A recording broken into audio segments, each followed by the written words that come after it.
What's up, NAIA Report Nation? It's your boy Manny here, and I got a coach's interview lined up for you guys here. This is a later than I wanted it to drop. This interview with Coach Andre Bell from Stevens College was recorded early November with the presumed release date being November 20th. That's when I had told Coach it would be posted. Things kind of happened on our end from a technical standpoint. I had to go digging through the hard drive to find it. I was able to find it, and I was able to revive it and bring it back, and here it is posted. So when we start talking about questions and things like that, this was under the presumption that it was going to be posted on November 20th, I believe was the date that we had originally agreed on. So things might not line up, but overall, you know how I like to do these interviews. It's more of a general interview anyways, not trying to focus too much on the season up to that point. Obviously, as we move forward with these interviews, that'll change. But I think it's still a great interview. A lot of insight that Coach gave from why he came to Stevens College, what he saw and is envisioning for the program, for his players, and everything else in between. We still are going to post our top 25 reactions. That's already been recorded. It's already been edited. It's going to be posted on Friday. But wanted to get this one out as soon as possible once I was able to retrieve it. So without further ado, here's an interview between myself and Coach Andre Bell from Stevens College.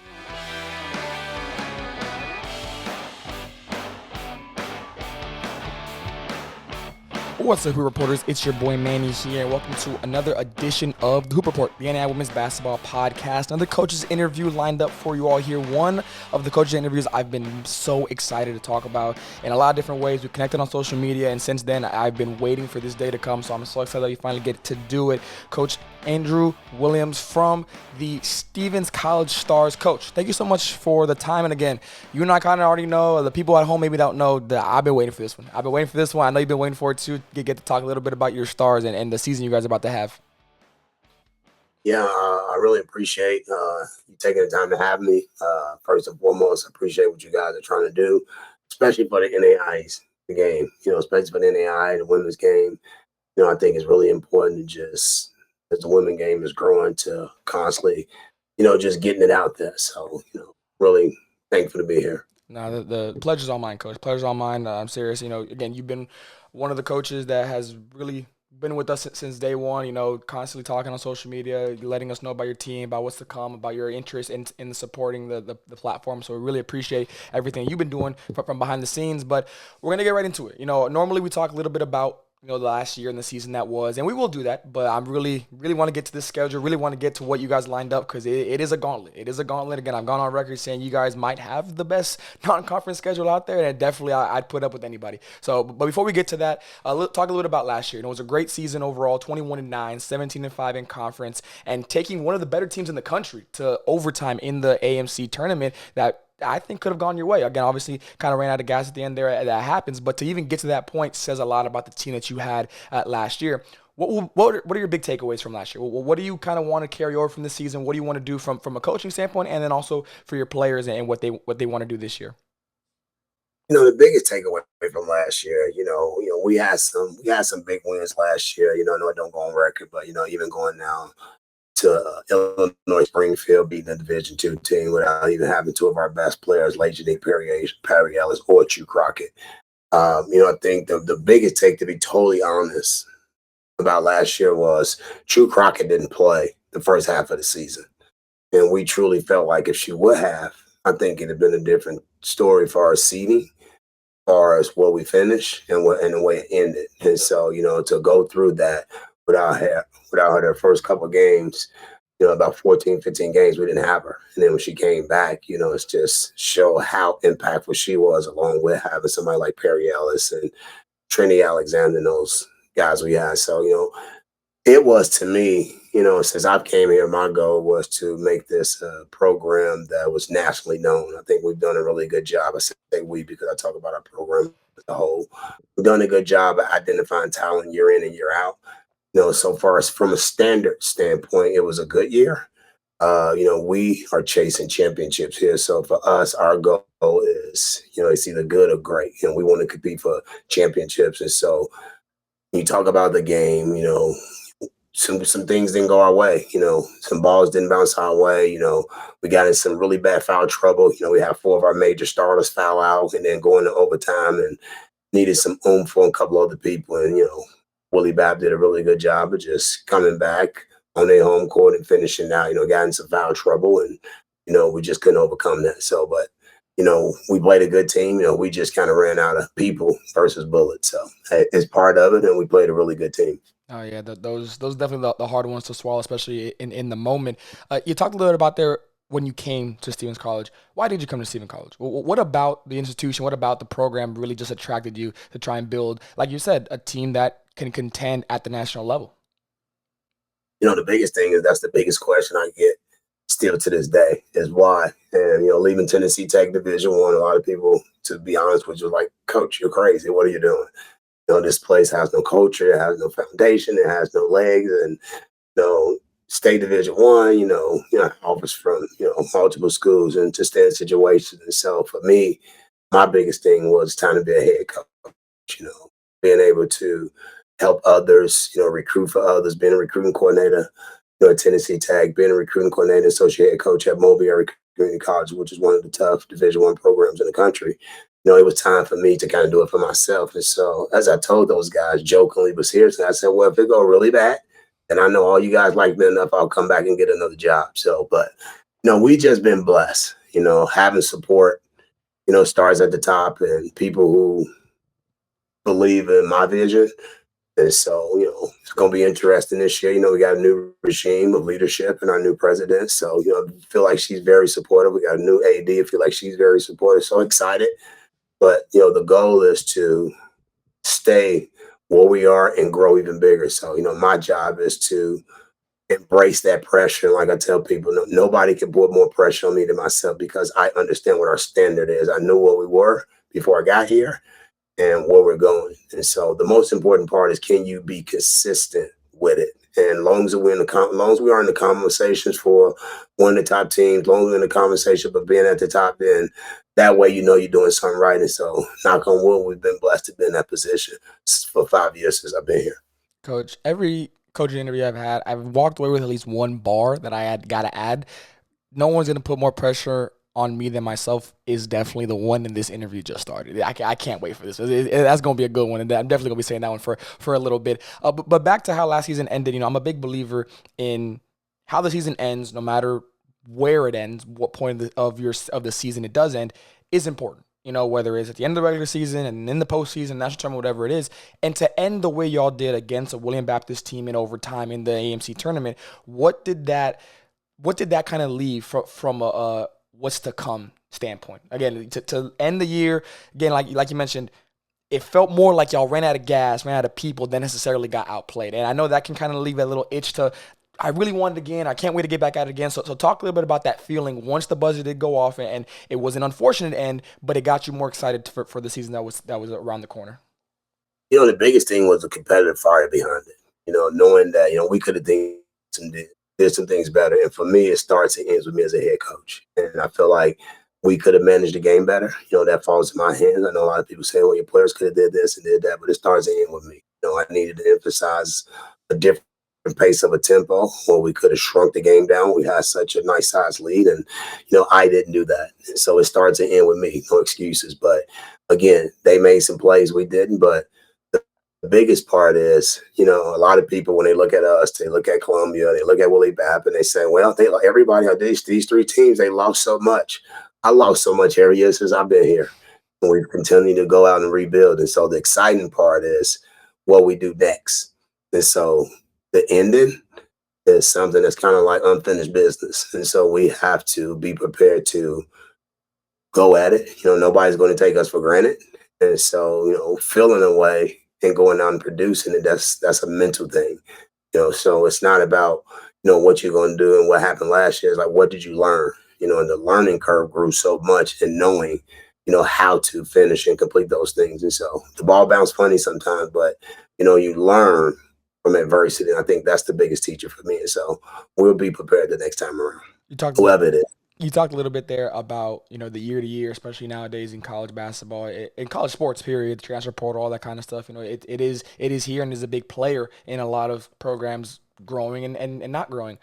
what has been your mindset where you just said, you lose players every year? What has been that mindset when you're recruiting, when you're going out there and you say, and I can tell by the way you speak about it, you value being able to find talent, and not just the obvious ones that everybody can see, but the ones that take a little bit of digging, take a little bit of diamond in the rough aspect. So talk a little bit about that mindset in that recruiting process nowadays, that it is important to find those diamonds in the rough because those are the differences that are going to make it later in the season.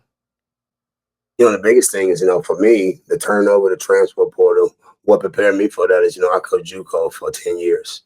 And so understanding where you bring a kid in for 1 year and you bring in 6 kids, 7 kids, 8 kids, sometimes we've only brought 1 kid back. So just the grind, like recruiting is my favorite part of the job. At least one of my top 2. The biggest one is the relationship building with players. But the biggest part is going out and recruiting against the best. So for us, we try to mix our recruiting up in a couple parts. We try to make sure we get our plethora of transfers, whether Division I or Division II. And we want to get our JUCO kids because I'm from JUCO. I played JUCO and coached JUCO. And then we want the right freshmen. So that way we know that as some grow out, the others are growing up. And so we want to keep our classes stacked enough that it don't turn over so much. But sometimes it's out of your control, especially nowadays. So, but recruiting, the day that season ended, when that season ended for us, I was on the road the next day. That's how fired up I was about the next season. And so recruiting is the name of the game. It really is. From a player standpoint now, talking about someone that I think is going to be a very big piece, I'm going to be honest. I do not want to disrespect her by trying to say her first name, so I'm just going to with Perry Ellis. We all know who we're talking about. You can call her Lay. It's Lay. Perfect. So Lay Perry Ellis. Lazy Perry Ellis. All right, perfect. Newcomer of the year in the AMC last year. First team All-AMC, 17, 3 assists, 2 steals, 508 points, which was a school record, or is a school record, I should say. And then 27 out of her 30 games were double-figure scoring games. Again, to be able to do that in your first year at any conference is very impressive. And to do it, which I'm assuming by the end of the year, everybody knew her name. Probably by game 2, they all knew her name. And to continue to do that just shows her elite ability to do that on that side of the court as well as on the other side of the court. Again, 2 steals is nothing to sneeze at. Even after the season she had last year, from a coaching standpoint, we always got to ask, I want more. That's my job to try and get more out of you. So what is the more? What is the next step for her in her development, whether it is offensively, defensively, or something else maybe of the intangibles that you've asked and talked about going into this year? The biggest thing for her is, let's say she's coming up for a year with, she had a beautiful baby boy. So she was playing off of that, and to come in and average almost 20 points a game. I think that's remarkable from a physical standpoint. But I think the biggest thing for her is knowing now, because if you put it in real perspective, like you come here, like you're playing with Chew Crockett, and then you come and then you become Lay and you create a whole new, okay, I'm here too plus. And now, the biggest thing for her is how do you embrace kind of being the focal point, the top person on the scouting report to say, I am that person, but making my teammates better. And I think that's something that she's really, really honed in on, calling players in the summer, meeting with players.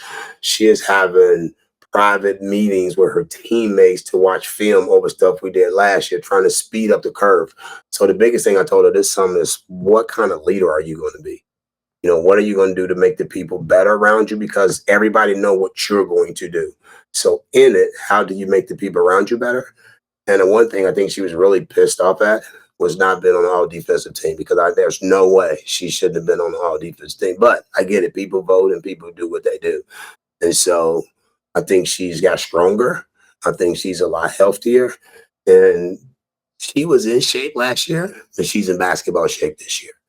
And so the transformation of a body from, like I said, having a son and now coming into it where it's like, okay, basketball and readiness and the physiques that goes with the stuff. So my biggest challenge to her is, what do you do to make your team better? Knowing you can close a game or do this in the game. What are you doing to elevate others around you? So my biggest challenge for her is, I want more leadership. I want more voice. Wow, knowing how to close and when to close. And so that's a big thing for her, is the leadership and the growth to make people better around you. And I think she's ready to embrace that challenge. And first page scout player, they're top of the list every single night, and she embraces that. I can tell just by talking to you that she wants that pressure, and I can see that she's going to help lead this team into a very, very good season. Speaking of the team, she's not the only returner. She's not only the only face that's going to be out there. Talk a little bit about some of the other returners that you're excited about taking a bigger role this year, and then some new players that you're very excited for the Stars family to get to know and be able to cheer for on the court. The one that really stick out to me, to be honest, is somebody who I call a culture changer, which is Kaylin Irie. She's been with me for 4 years, something that's very rare.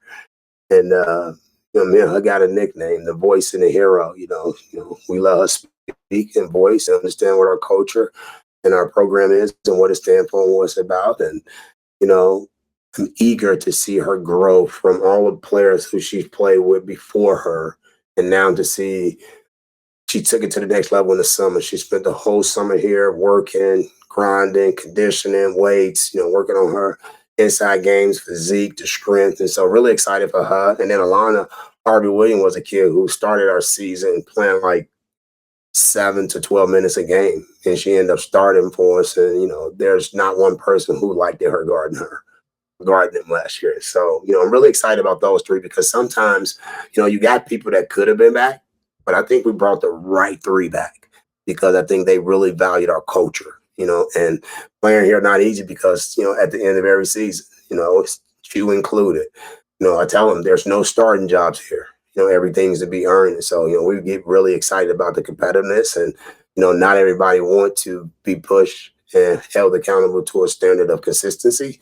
And so for us, we are very excited that the right people that wanted to be here is here from a returning perspective. And so we're just really excited about the ones who stuck around. I think they'll do some great things for us. Absolutely. Turning our attention now to this season. Again, I went on record. I said it already in this interview. I'm going to say it again. Best non-conference, toughest non-conference schedule out there. I'll put it up with anybody. You guys went from – what's the motivation? Just what is the motivation to go from one national team last year on your non-conference schedule to now 6, not counting the ones who are already in the AMC, the Columbia Colleges and William Baptists of the world? What was the motivation? Because that says a lot. It says a lot from you to the players, you to the committee, you to the nation. What was the motivation for you this year? To be solely honest, from a landscape perspective, like last year we wanted more. And, sometimes you just can't get games. And so for me, I wanted to really challenge us. And I want to make sure that, while going out and get some of the players, as we'll talk about here, you go get a level of player that you feel like, okay, if we go out and get this, like, how good are we going to be? Then you got to measure it against the best. To be totally honest with you, there are some teams who chase 20 wins. There are some teams who want to be battle tested. And we want to be battle tested. So whether we play this early tough schedule and it teaches us something, or we can play this schedule that look like our record is 27-3, and then it's like, okay, what did you learn from beating everybody by 20? What did you learn going into the game where you favored in every game? And so my biggest thing is, I want to see it. If the best is the best, then I want to know what we measure. And so for me, since I walked in this door and coaches to Terry across the country, you call me and we got availability on our schedule, we playing. We're flying to Montana, we going to Kentucky, we going to Tennessee. There's nobody I don't want to play. And so I think that don't come from a cocky perspective. That comes from how do I learn as a coach? How do my players learn as players? So we know when the going get tough, we already been through it. And so we want to just see what the best look like. And we feel like we're one of the best. And you can't measure that by playing teams, you're just going to beat by 20 and 30 points, or, you're just going to win. And so, the schedule means we want to find out what we are and we want to find out who you are. And so at the end of the day, to beat the best, to be the best, you got to play the best. There's no way around it. Absolutely. And to talk about that, I've talked to a lot of coaches, and again, me being a part on this other side of it now for going on year 2, and something I didn't really understand, and a lot of younger kids, even players at this level, probably don't realize 9 times out of 10, maybe 10 out of 10 times, the schedule's done before the recruiting is, especially at this level. So I would love to know your take or your perspective or your opinion on that aspect of it. Because again, not a lot of people understand, and at any level, not just college, but high school and all that stuff. The only time the schedule is probably after the recruiting is in the pros, once the free agency's done, all that kind of stuff. So just talk a little bit about take us through your thought process when you're balancing. Okay, we know we can get these players, but we really haven't gotten them yet. But there's a good chance. But I want to get this team. Like, just talk a little bit about that aspect and that back and forth that you got to face every summer. To be honest, it's the grind. My assistant coach, Coach Betts, and I, and Coach Miss, we really, really talk about, okay, what was missing. And so we just feel like if we can go out and identify who in the talent of what we're looking for, like we expect to go out and get some of the best players because that's kind of what we kind of accustomed to do. And then that's like me. I'm not done recruiting until like first, second week of August. So I'm going to take as long as I can to get the players I feel personally that can help us chase what we're chasing. And so, like, the schedule is one thing because it's like, okay, I'll call people early. So I'll watch the national tournament, whether in it or not. I'll watch it. I'm like, okay, great, man. I really like how they play. So I want to see how that style go against our style. And so some people would say, hey, my schedule is filled. And then you look up and, I got friends around the league and it's like, hey, such and such just called me to play a game. And I'm like, I just talked to them and they told me they was filled. How you get a game? And so it's like, so I try to get with those people early and say, hey, I would love to play. And when it's like, well, I say, I'll come to you. I mean, because most people try to, well, I said, let's do home and home. Since you need a home game and I need a home game, let's split it up. I come to you, you come to them. Well, I really want to get a home game, and then next year I return it. Okay, whatever works. Let's just play. And so some people tread water cuz, and then me, I just want to play. Think about growing up in Chicago. The park tournaments, the street tournaments, just the environment that comes with the competitive nature of it. So, like, I just want to play the best, whether it's our court, whether it's neutral court, whether it's they court. I really love going on the road, to be solely honest with you. Going on the road and competing is something that I think you just learn so much from. I think your team just come together so much more. And so we know what we're looking for in recruiting. And as we start to hit a couple of those things, it's like, okay, oh, and then sometimes they come in threes. It's like, okay, we got her and got her. And like this year, we got a couple girls who I want to play with her and I want to play together. And so we kind of, God blessed us in some ways. That note on the road, I'm so glad you mentioned that. Again, obviously, I know there's a question on there, and I'm glad we're going to deep dive into it. But I agree. As much as I love great games at home and the atmosphere from the fans, because that there's nothing like it. That's packed house.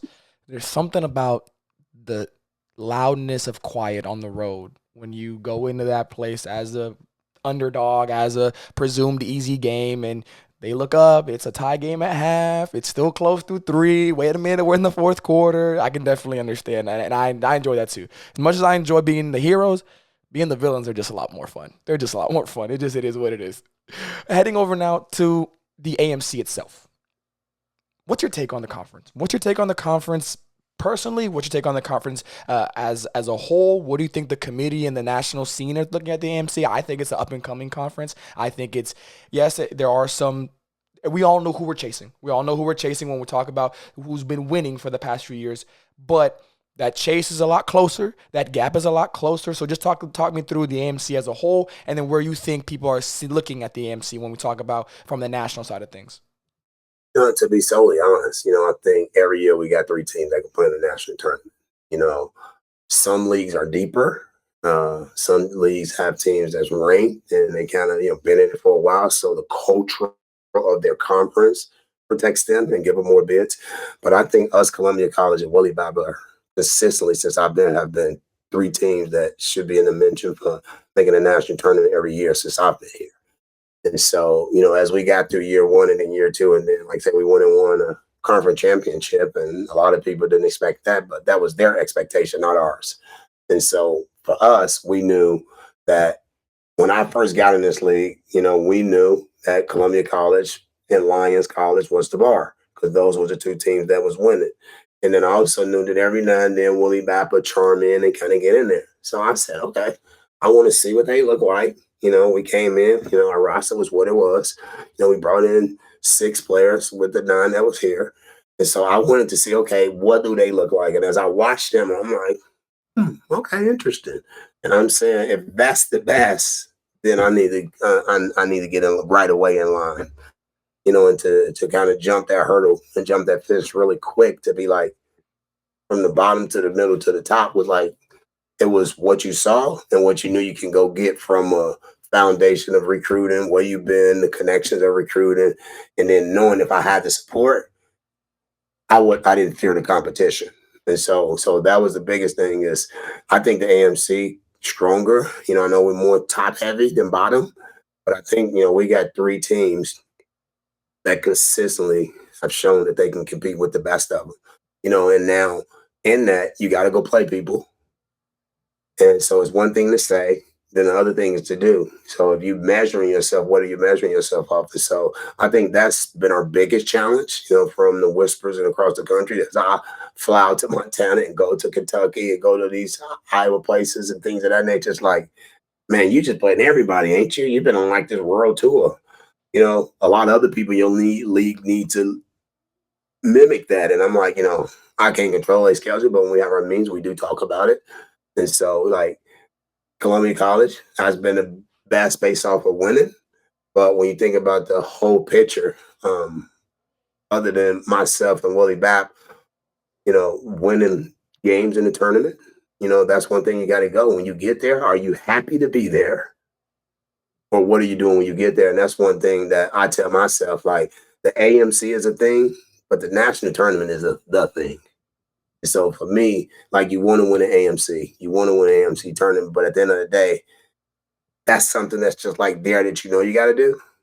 But the big picture is when it's time to play the best of the best, the top field. Are you going there to just I went to the tournament, lost, or can you go there and win a couple games? And that's the bar. I mean, the bar is winning your conference and winning your conference tournament. But like when you get there, when everybody is even, so to speak, are you really ready? And so that's the thing, and that's the schedule, and that's the why. Is okay. The AMC is one thing, but we all know when you go there and you just lose, it's like, yeah, that's what they do every year. So I don't want to just go to go. I want to get to that final site, and I want to flip a coin like everybody else. Absolutely. But back to this non-conference schedule, and we talked a little bit about it there. The main fact that I think put me over the ledge when saying you all have the toughest non-conference is the fact that it's on the road. Majority of these games are on the road, and it's just something to be said about that because, and I've said this through all my coaches interviews and even on our shows talking about the season so far. Road games against top teams are just valued more. It is what it is, and that's in any sport, not just in basketball. In any sport, college football, the pros, all that kind of stuff. Those road games are what valued more. This episode is going to come out on November 20th, and by then you would have played 7 games. Only 2 of those would be at home. So you've got 5 games against top 25 / receiving votes teams that some cases will go up, some will go down, whatever. But you're going to know your Campbellsvilles, your Bethel, they're going to be top 5. They're going to be there pretty much for the majority of the year, if not the whole year. What is your point of emphasis? Like what is it about the road games that just intrigues you that much? I know you talked a little bit about the camaraderie in that aspect. Is that what it is, or is there something else? Yeah, I try to get home games, but again, it's like I don't know what makes coaches. I don't know what make coaches move. Okay, so the biggest thing I try not to do at the end of the day is not lose the game. Like, well, well, let's see if we can get somebody else. So I'm like, you know what? Don't worry about it. I'm gonna just come to you. So it's like there's one of these things that say home at home. Will you come here? I'll come back to you. Like whatever happens, but like for me, it's like if I got a top team on the hooks, right? It's like having a big fish on the hook and you pulling at it and you pulling at it. And it's like, okay, which direction am I pulling? Either you coming to me and I'm coming to you, but whatever happened, I don't want to let you go. Like you kind of want this fish because like I was watching The Last Dance, today in my office, and it's like you just like Michael Jordan. Like I needed Magic and Bird at this time. Like I needed to go up against them to really see, like, am I good or I'm just okay?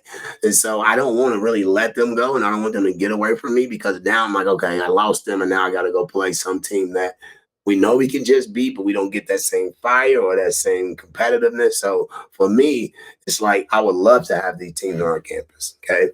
But when you start to hear the conversation, it's like, just get the game, Andre. And so for me, it's just the excitement. It's exciting to know that I get to play my players against your players. Like, I don't care about the names. Like, the name stuff don't bother me because as a youngster, playing against people like Bobby Simmons, Quinn Richardson, like NBA players, and going against those guys and growing up in Chicago was like, I get to see what it's like. And so I don't want to miss an opportunity because I'm trying to just get a home game. And so for me, man, it's just like, I guess it's just the Chicago kid in me, man. It's like, I just want what comes with what people say about you. Oh, that's the best person? All right, I'm going to play him one-on-one next, me and you. So for me as a competitor, that's the thing. Whether I win or lose, I learn. And so, that's the biggest excitement about the schedule. And so, but again, recruiting comes with that confidence of recruiting, and to add some of the kids we've added, I feel, to be honest, we got some of the best players in the country as well. And so do these teams have some of the best teams in the players in the country as well. So it's like, okay, great. Well, let's see what it looked like when we all get together. And so that's the biggest thing. It's just like something about going in these buildings and seeing this history and seeing this culture and saying, this is exactly where I want to be. I supposed to be playing this game on this night in this moment because this is why I coach. And so when things get hostile, when things get loud or things start going away, like sometimes to be totally honest with you, Manny, I start laughing and smiling and telling our girls, like, this is why we came here. This is what basketball is about. And they start looking at me like, this dude is weird, man. But it excites me so much that I'm like, yes, this is why we came here. I said, now, girls, this is the fun part. And so to be calm when everything else is going wild and loud, I think that's the biggest part of the excitement. I mean, that's why you coach. That's why you play games, is to play in those games. And so that's the why. It's just to see, like the urge to see, okay, a lot of people who don't play those games, they thinking about what can go wrong, maybe embarrassment, or maybe we're not ready, or maybe we'll play one of those teams later. Me, I'm saying, what if it go right? Everybody worry about what could go wrong. What if it goes right? It's right, whether winning or right, whether, okay, we let you off the hook, but I want to know why. I want to know why and what's into that what we missing, that what you got that I don't, from a player perspective. And so that's the fun part of it. No, absolutely. I think perspective is everything. I'm a big perspective guy. You've got choices. You can't choose the outcome, but you can choose how you look at it. Yeah, you might go over there and it might not go great, but wow, we learned. Wow, we learned. Wow, we got to see what it feels like. And to be fair, a lot of these teams that you have on the schedule, they've even been continued opening round teams. So you might have to go there anyways. And now it looks a lot different and it looks a lot, we're used to this. And like you said, the smile, I can relate to that smile because it's something about that, especially on the road where you're like, wow, this is fun. Wow, this is fun. Sometimes you go to that huddle, you throw the board away and you say, listen, y'all, the basketball's done. This is just, we hooping now. We hooping. This isn't basketball anymore. We back at the park. It's just indoors. That's all it is right now. That's all it is. So I can definitely relate to that one. It's getting me more excited just talking about it. But obviously we're talking about this in the past when everybody's watching this. So I do want to ask the question of, aside from the record, and again, just talking about you, I know you're going to go deeper than the records. You're not going to necessarily care too much about what the wins and losses look like once this tough start is done. But is there a stat?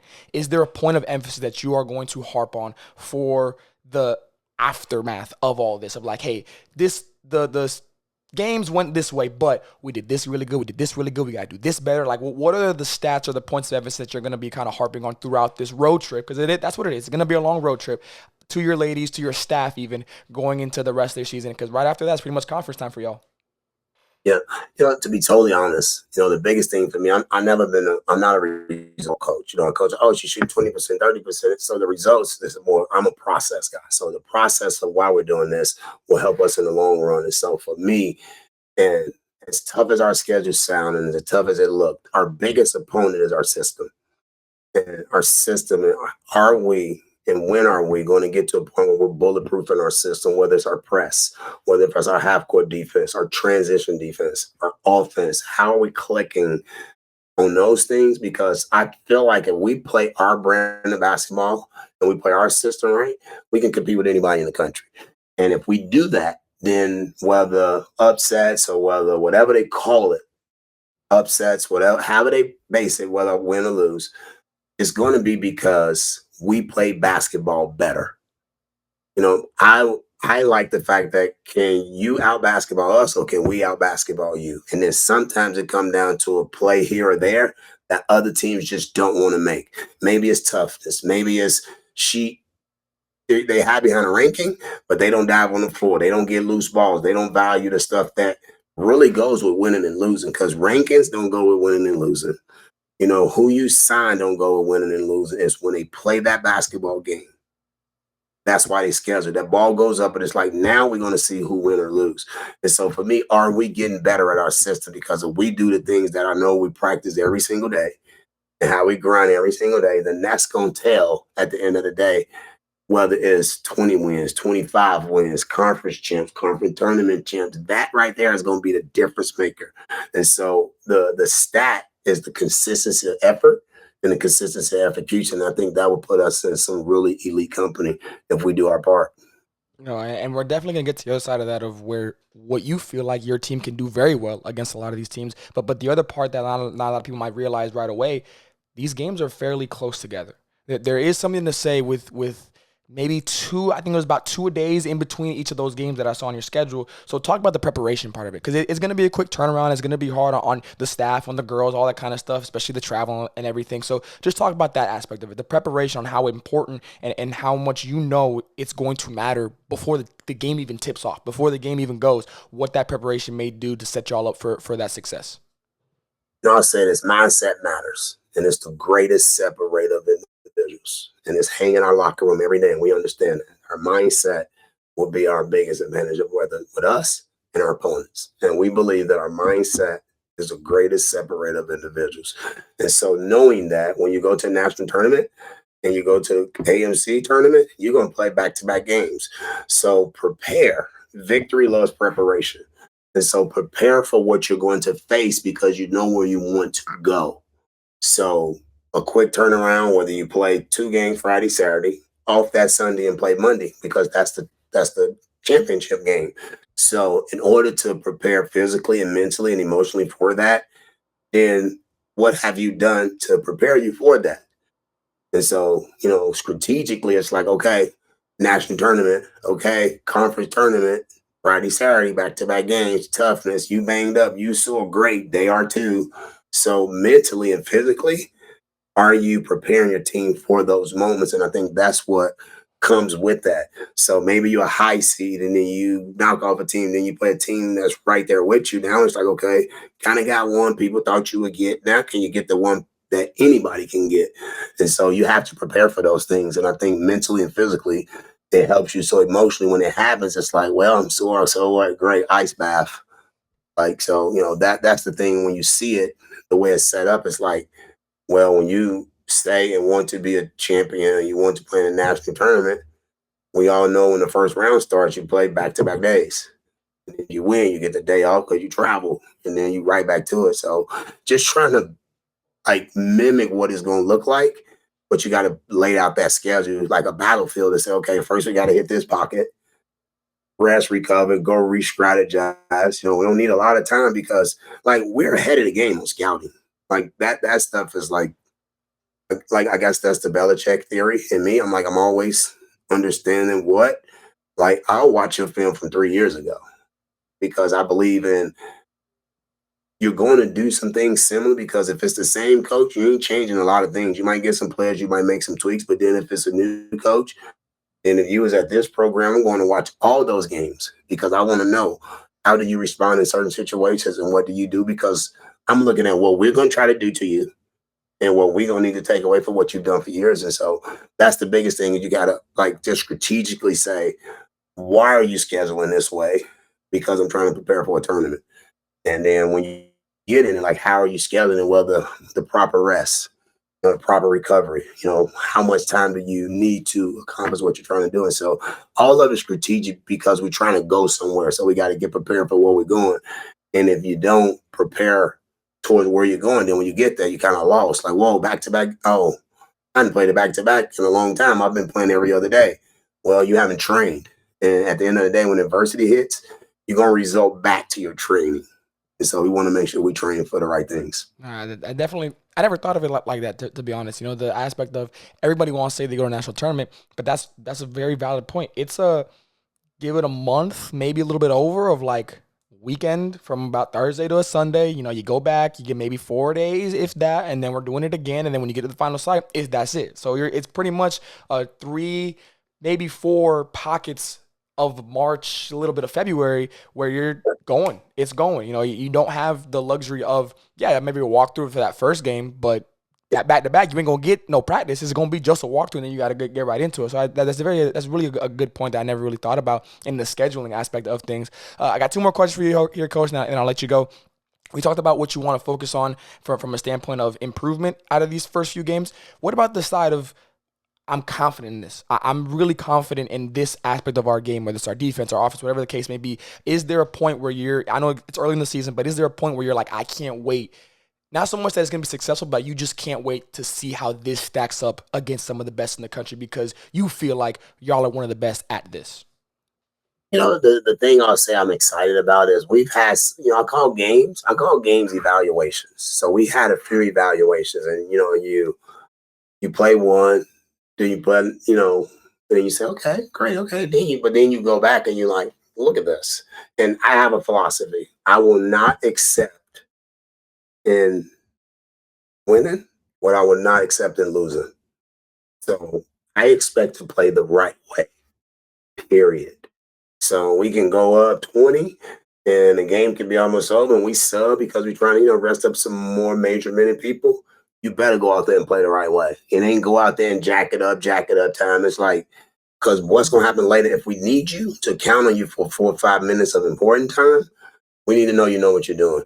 And so I'm just really excited to see what we've learned from the evaluation we had to say, because I know what we've been practicing doing, but that's each other. And when you practice against each other, you got to know each other, and you kind of know some stuff. But like to do it against somebody else makes it even more exciting because I'm saying to myself, like, I know what our transition defense looked like the first time where it was nervousness and I know what it be, but I ain't getting there quick enough. The speed of the game, so I'll call it game slippage. So as you get in that game, are you really rotating faster than you think you are? Or how do you? So really excited to see the growth from the evaluations we've had. So like that's the exciting part because like you get tired of grinding on each other sometimes. But I think in sport, the coaches love the practices, the games are for the players. And so my biggest thing is to say, okay, I've seen some things that now tells me that, okay, if we can do just that consistently early, then we got just as good a chance as everybody. Because, so you look at these predictions of sports and all this other stuff, and people say, well, they got all these returners back and things of that nature. Who cares? When that ball go up, the game has to be played.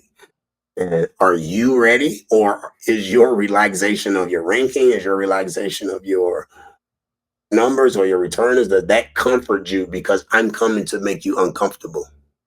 And so that's the biggest part of what we want to do. And if that don't happen, that game, then we got other challenges in front of us. Like I told our girls, we have a great opportunity in front of us from a schedule perspective. Like it is, I couldn't ask for a better schedule and opportunity than what we have in front of us. So just really excited about that.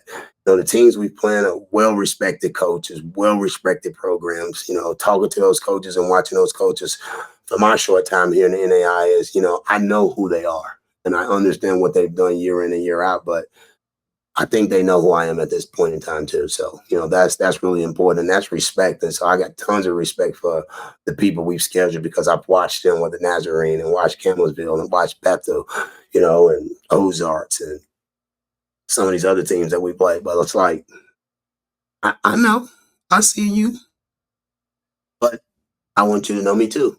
And that's why I don't say no to too many games. And that's why coaches always say, man, you just play everybody. And I guarantee you, when they say, hey, call Stevens, man, they might be looking for a game. He'll play anybody. They do.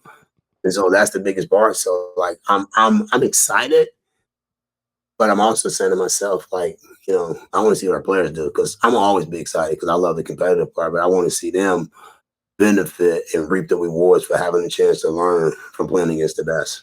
Last question I got for you here, Coach. Again, this schedule, pun intended, set up like y'all are shooting for the stars. I had to do it. It was right there. It was a layup. I had to go for it. But the last question I have for you is, you said it there. You're excited no matter what. How are you going to manage the players and teams at the team's aspect post these 7 games? Whether it goes amazing, whether it doesn't, whether it's in the middle, because like that's maybe a quarter of the season. Like, we haven't even really gotten to the halfway point just yet. Like, everything between now and Christmas for the most part, maybe Thanksgiving, depending on how many games you play, that's your first quarter mark. Then you've got your second quarter is probably the first half of your conference run, then the back end of the regular season for the conference, and then your final quarter is obviously the postseason, winner take all. Let's go to work. What is the mindset going to be, and how is your job going to fall in that? Not letting them get too high. If they go out and there's very chance y'all go win every single one of these games. And now it's your job to kind of ring them back in. Like, hey, wait, let's relax and understand it's a great run, but we got to adjust. Or the opposite, like, it doesn't go that well, but then no, understand that we still needed this, and this is going to help us in the end. Just talk a little bit about that balance, that checks and balance, so to speak, of not letting them get too high, but still keeping them at a good pace, not letting them get too low. The consistency part of what we're trying to do. And the biggest thing with our team is trust. Like trust, whether offensively or defensively, whether if you're supposed to trap, are you in position? When they go trap, are you in position? Like, can we see the consistency of movement? Because sometimes it's like hesitation. Oh, I should have been there. Then are we just there when it happens? And so for me, whether the first 12, 6-6, or the first 10, 8-2, or 7-3, or 6-4, whatever happens, it's like, then we learn enough to say, okay, now the rest of the way, we know exactly what it takes. So let's get bulletproof at it. Let's get to the point where the mistakes come from like, like they're never effort mistakes. They're not mental mistakes. They're the mistakes that say, all right, I'll get you next time. We run this play again. Hey, I miss you on this one. We coming right back at her. So learning how to strategize better, putting ourselves in position better from time management, but knowing like, that's okay. Let's wrestle with this for a little bit, but we know how to break you. And so that's the biggest thing is whatever the schedule put us early, because I think the first 10 are going to be the ones that and you take them in 5s. But can you break them things down in one by one day, one game, one practice? But like, are you getting better at the stuff you're trying to do? And so for us is consistent effort, consistent execution. And then what are we doing to mentally, stay connected to each other, whether high or low? Because like me, I'm more harder in wins than I am in losses, because like I really can see things that it's okay. Well, you beat them, but like they missing that shot. They gonna make you pay for that. And so our team know that like I want them to understand that they have a chance to be good. And like when you start doing good, it's like when do you feed them certain things? But then it's like, okay, if you are this, because you've been a player, players know, like when you feel like, man, we're gonna beat them or we're better than the player. But me, I'm a very like paranoid coach. I've never, since I've been coaching since 2008, went into a game and said, yeah, we getting this one.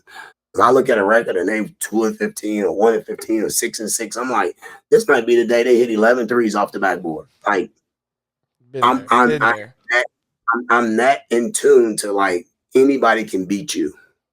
That's why you play the game. And so for me, it's like, are we to a point where we respect our opponents but never fear? And so that's going to be the thing. And so to go out and get, a couple of big kids that's left Division One, to get some top tier transfers, to bring Lay back when she had 4 people pulling from her, throwing money at her, trying to get her to come. And it's like, I got my home. And then to put the pieces we feel like we got around her, I think it'd be interesting. I think it'd be interesting to see it, because if we play with the right mindset, then I'm like, okay, well, you got 6'2" and 6'3", and like say, we got 6'2", 6'3", 5'10", 5'11", and 5'9". I mean, so great, but like, you got something we don't got, and we want to try to get some of it. And so that's the biggest thing, and that comes from the grind, not a cockiness, a grind and respect for the people before me. And so I have a duty to respect the game, and I respect every single team that we play. There's no game on anybody's schedule that says this is guaranteed. And so, we try to make sure we go into every game knowing that we could be beat with no fear, but just play our best, and that's with each other. Coach, I told you before we got on the air. The goal was 30 minutes. I'm gonna be honest with you. I lied to you. I wanted it to be 45. I wanted it to be longer because I knew that this was gonna be. I knew this was gonna be a great one. It was amazing. I had so much fun, and I really appreciate you taking the time. And again, knowing that you got practice right around the corner today, we got another day to go at it. But I really appreciate the time, the insight, the deep dive. It was a lot of fun, and you've made my joy and excitement to watch the stars even more. I'm gonna be locked in all the way through. So I really appreciate the time, and I thank you for everything. Really. Hey, I appreciate you having me. If there's anything I ever can do or be a part of to help support you and your platform and what you're doing, don't hesitate to reach out. I love to see growth. Stay consistent. Stay understanding that you are going to be as good as your work, and I think you've shown that you're willing to work and go out and network and meet the people and talk to the people. So I am a big fan and a supporter of what you're doing and what you're doing for the game. I appreciate that, Coach. It means a lot coming from you. That's going to do us for this interview, guys. Thank you so much for joining, and make sure you guys like, comment, subscribe, and we'll catch y'all in the next one.